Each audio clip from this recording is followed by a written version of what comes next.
Welcome back. ఎన్నికలు సమీపిస్తున్న కొద్దీ మహాకూటమి నేతలు వైఎస్ సర్కారుపై దాడిని తీవ్రతరం చేస్తున్నారు. ఇందులో భాగంగానే ఇవాళ జైలు భరోకు సిద్దమయ్యారు. దీనికి సంబంధించిన మరిన్ని వివరాలను మా ప్రతినిధి పిఎంఆర్ చంద్రశేఖర్ లైవ్ లో అందిస్తారు. Over to PMR. మహాకూటమి ఆధ్వర్యంలో ఇప్పటికే సాక్షి పెట్టుబడులు అలాగే సత్యం మేటర్స్ కుంభకోణాలపై పెద్ద ఎత్తున మహాకూటమి ఆధ్వర్యంలో పెద్ద ఎత్తున ఉద్యమాలు నిర్వహించారు. ఈ నేపథ్యంలో ప్రభుత్వం పైన కాంగ్రెస్ సర్కారు పైన అలాగే ప్రజల్లోకి ఏ విధంగా ఈ వైఎస్ సర్కార్ ఏ విధంగా అవినీతి చేస్తుంది అనే అంశం మీద ప్రధానంగా దృష్టి సారించేందుకు ప్రజల్లోకి పూర్తి స్థాయిలో వెళ్లేందుకు మహాకూటమి ఆధ్వర్యంలో పెద్ద ఎత్తున జైలు భరో కార్యక్రమాన్ని నిర్వహిస్తున్నారు. రాష్ట్ర వ్యాప్తంగా నిర్వహించే ఈ కార్యక్రమానికి హైదరాబాద్లో జరిగే ఈ కార్యక్రమంలో అన్ని మహాకూటమిలోని పార్టీలకు చెందిన అగ్రనేతలందరూ పాల్గొంటున్నారు. దీనికి సంబంధించి మనతో మాట్లాడేందుకు ఆయా పార్టీలకు చెందిన నేతలు మనతో లైవ్లో సిద్ధంగా ఉన్నారు. వారిని అడిగి మరిన్ని వివరాలు తెలుసుకుందాం. రాజ్ కుమార్ గారు చెప్పండి, ఇవాళ నిర్వహించే జైలు భరో కార్యక్రమం ద్వారా మీరు సాధించాలనుకున్నది ఏమిటి? ఇప్పటికే మీరు చాలా ఉద్యమాలు నిర్వహించారు, వాటన్నిటిని ప్రజలు రిసీవ్ చేసుకున్నారు అనుకున్నా ప్రభుత్వం పట్టించుకుందనుకుని మీరు భావిస్తున్నారు? ప్రపంచ దేశంలో అతిపెద్ద రాజకీయ అవినీతి పరుడు ఎవరంటే ప్రతి చిన్న పిల్లోడు కూడా ఈరోజు చెప్తాడు, రాజశేఖర్ రెడ్డి గారు. భారతదేశంలో 28 రాష్ట్రాల్లో ఆంధ్రప్రదేశ్లో ముఖ్యమంత్రిగా ఎంతోమంది మాజీ ముఖ్యమంత్రులు బూర్గుల రామకృష్ణారావు దగ్గర నుంచి చంద్రబాబు నాయుడు దాకా అందరూ కూడా వారి వారి సమర్థతతోని ఈ యొక్క ప్రాంతాన్ని పరిపాలన చేశారు. కానీ దురదృష్టవశాత్తు ఈ రాజశేఖర్ రెడ్డి వచ్చిన తర్వాత చాలా పెద్ద ఎత్తున కరప్షన్ చేయడం దురదృష్టకరము.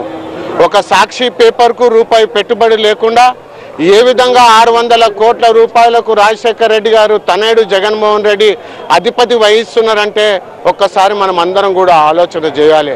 సుమారు 14 కంపెనీలు దొడ్డిదారిన అటు ఆర్బీఐ కళ్ళు కప్పడము, ఎఫ్డిఐ కళ్ళు కప్పడము, ఫారెన్ రెవెన్యూ ఏజెన్సీస్ అన్నీ కూడా కండు కప్పి ఏ విధంగా 100,000 కోట్ల రూపాయలు దొడ్డిదారిన తీసుకొచ్చి ఈనాడు సుమారు ఈరోజు ఒక 1000 మంది ఆడిటర్లను పెడితే కూడా ఆయన ఎంత సంపాదించనో అంచనా వేయడం కూడా అతి కష్టం అని చెప్పి నాడు ప్రజలు చెప్తా ఉన్నారంటే ఎంత పెద్ద కరప్షన్ చేశాడో రాజశేఖర్ రెడ్డి.